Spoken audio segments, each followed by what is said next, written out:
নরসিংদীর শিবপুরে প্রকাশ্যে এক সবজি বিক্রেতাকে কুপিয়ে হত্যা করেছে কিশোর গ্যাংয়ের সদস্যরা।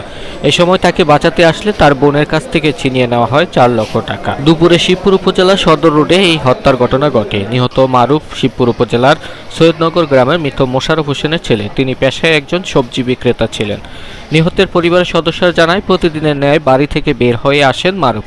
এ সময় তাকে শিবপুর সদর রোডের পাশের একটি বাড়িতে আটকে রেখে সৈকতের নেতৃত্বে একটি কিশোর গ্যাং তাকে বাঁচাতে পার্শ্ববর্তী ব্যাংক থেকে ছুটে আসেন তার বোন বৃষ্টি আক্তার। এ সময় বৃষ্টির কাছ থেকে তার বাবার পেনশনের তোলা 4 লক্ষ টাকা ছিনিয়ে নিয়ে তার সামনেই বাইকে কুপিয়ে গুরুতর জখম করে। পরে তাকে উদ্ধার করে নরসিংদী জেলা হাসপাতালে নিয়ে আসলে কর্তব্যরত চিকিৎসক মারুফকে মৃত ঘোষণা করে।